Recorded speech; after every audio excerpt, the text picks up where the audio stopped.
Hey everybody, it's Kyle. You know, a while back we got a call from a family and the mom was freaking out. And when I tell you what happened, you'll understand why. I mean, she was just in tears and I could hardly understand what she was trying to tell me.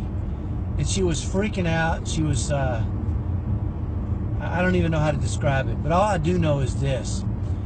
After I was able to calm her down a little bit, and we got to talking, it turns out her son, who had just turned 15, had started biting again.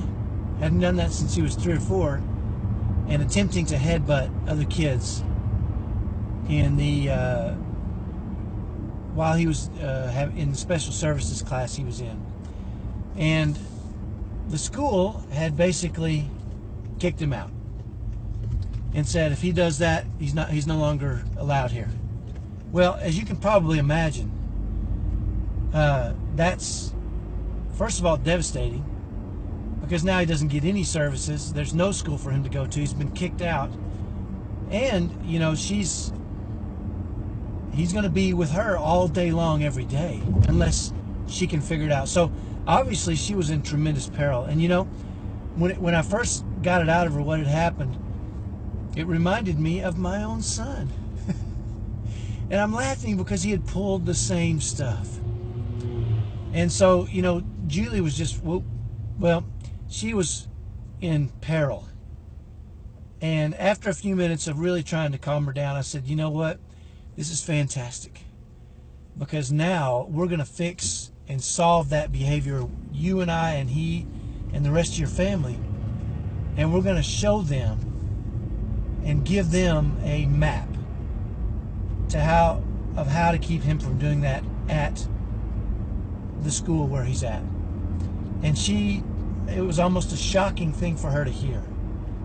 But, you know, her thought on the process, and really my thought too, and it was kind of tricky, is one of the things that we tend to overlook is that other people, other schools, other services, if they don't like what's going on, they can abandon our kids.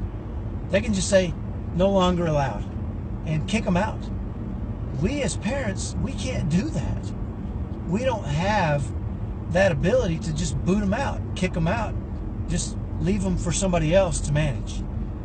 And so, you know, as we went through this process and we had this conversation, which is, the time is now. We're going to turn this into a victory.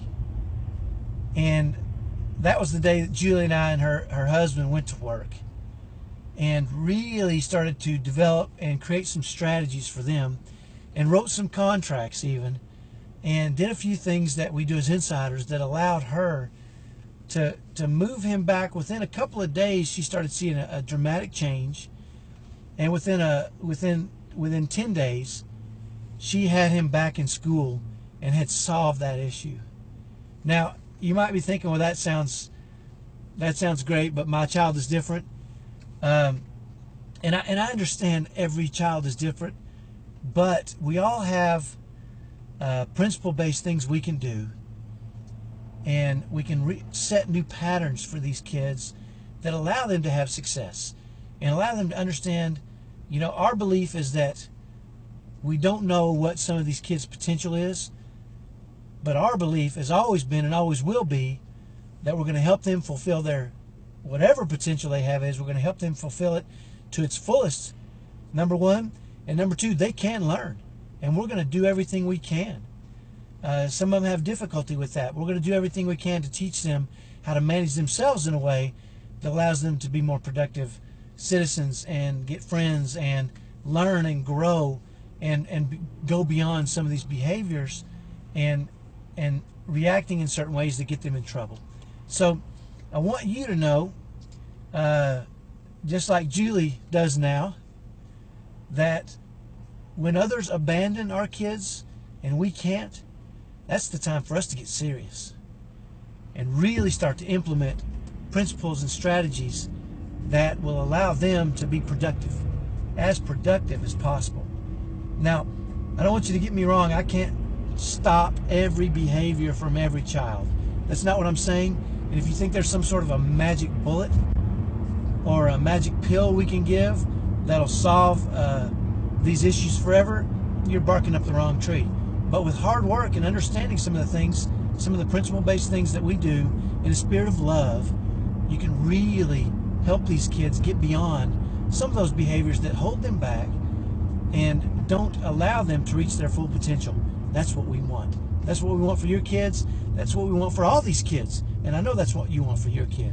So, I just wanted to tell you about that. It's exciting. I was reminded of that today as I was doing something else. And I reached out to Julie, and she said things are going great. They're still doing well. He's had different behaviors, but they understand the process now to solving those things. And that's really the key to thriving in chaos and to lowering stress, is to understand what you can do to help these kids develop ways to manage themselves in a way that allows them to reach their full potential. That's it for today. Have a great day. Hey, join us tomorrow. We're doing a Facebook Live, how to lowering stress in your home, and we're going to talk about what kind of strategies work and what kind don't work. So join us tomorrow at 1 o'clock Mountain Time. We'll see you then. Bye-bye.